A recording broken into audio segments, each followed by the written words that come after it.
Hey everybody, today we're going to take a look at one of the most heavily requested vocalists. You have left me comment after comment after comment asking for Sam Carter of Architects. I want to take a look at his amazing vocal range, some of the things that he's doing to execute the variety of tones, and which tones he's actually making. So let's take a look. Let's dive right in. Let's take a look at one of their new singles, this song called Hereafter, and let's hear what he's doing. Let's hear why everybody was so requesting this vocalist.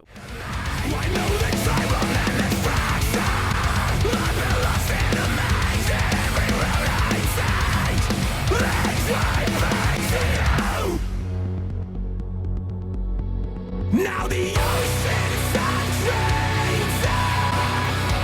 Challenge all the forever of the light to live with them. And I'm fighting with broken bones. Now the skies have been blindsided. Okay, so that's a lot to take in right there. So we're going to stop right there. One of the things I want to say right away is do not just try to shout out of nowhere to do this kind of stuff. First of all, this person is a tenor, and he's a higher leaning tenor. He's not a countertenor, but he's definitely a tenor. I actually did a little bit of research for this video, and when I was checking out the background on him, I couldn't find that he'd actually had any training per se, but I know he does give lessons and things sometimes, or has on tour, and he said that it's really more about the warming up and what he does to prepare his voice for what he's going to do next, and that's really key and that's essential. And that's true. He's spending a lot of time preparing his voice. We never want to do any of this stuff cold. So even if you can scream properly and you can do some of these things, if you've taken lessons with me or if you watched my videos, you know I really don't like folks going into it cold. We want to have dilated blood vessels. We don't want to push too hard without opening everything up. And we need to know where to push from. So there's a few things going on here for sure that have to be happening to even allow him to make all these sounds. The first thing is he's doing voice with distortion and fry screaming. We don't hear a lot of clean singing. Obviously, he can do that as well, but in this particular track, we're not really hearing much. The key to doing multiple styles like this is knowing how to fry scream separately and knowing how to do voice with distortion. If you have them mixed in your mind at all, you're going to mess it up going in there. And if you don't understand what I mean, I have a really good video that I made defining all the different kinds of distorted vocals. So go on my channel and check that out. And then also on my channel, I've got playlists of how to do these things, how to get started. But don't think that you're just going to be able to do this stuff. This is someone with years and years of practice who, again, like I said, teaches people sometimes. So don't assume that you're going to have that same skill level. You've got to earn that. You've got to get up to that. With the raspy voice, I recommend starting low and working your way up into a shout, like kind of like from Dave Mustaine all the way up, like me, hello, me, you know, and then working your way up to ready for it up, you know, and then getting into that, you know, and then obviously fry screaming we want to learn separately too. Now the skies have been blindsided.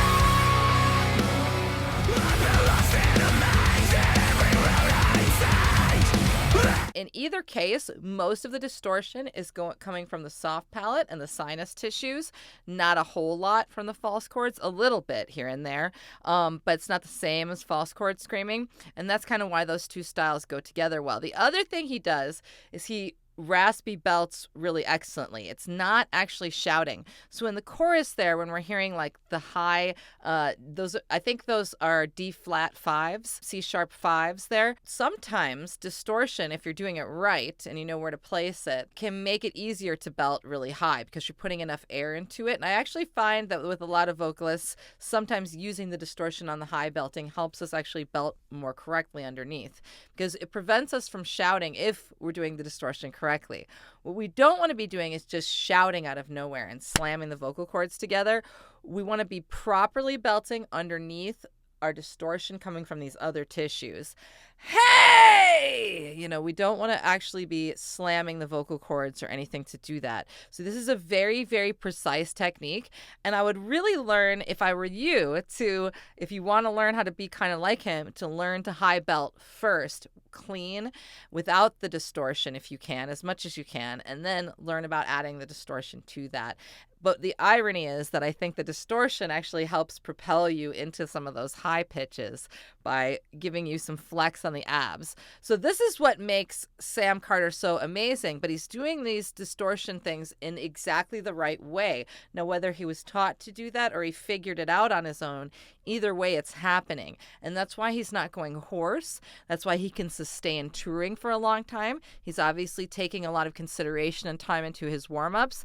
Once again, and I feel like I'm always repeating myself, it is not magic. There's a story to it, and it has to be done correctly. You can't just randomly shout, even if you warm up correctly. You have to really know what you're aiming for as far as placement with these things. So if this confuses you, check out my Screamer series playlist on the VoiceHacks channel. And there are other reputable coaches. There are other people around who can teach about distortion, but they have to be really, really knowledgeable.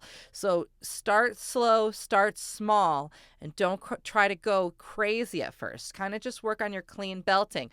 Make sure you're not actually shouting in your clean voice before you start putting any distortion on it. And do not continue anything that causes hoarseness, pain, or strain. Do not do that, okay? And guys, realize a lot of you are not tenors. Most men are not high-voiced people. High voices are really, really popular, high male voices, but statistically, they're very rare. If you have one, you should consider yourself very lucky.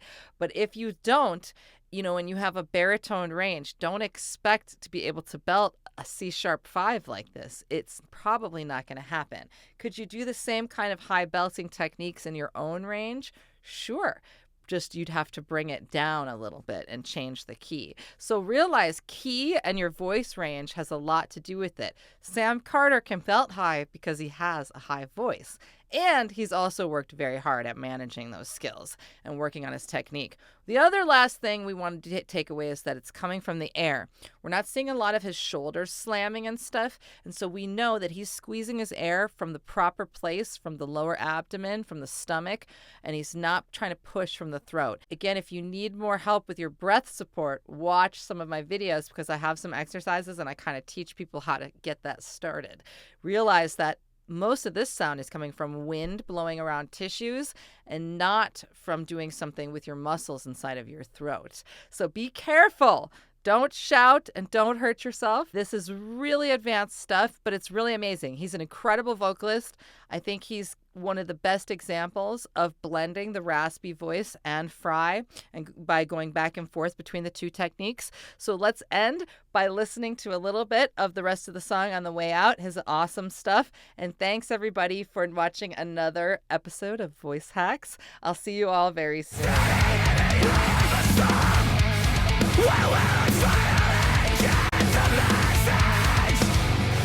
Some things are broken.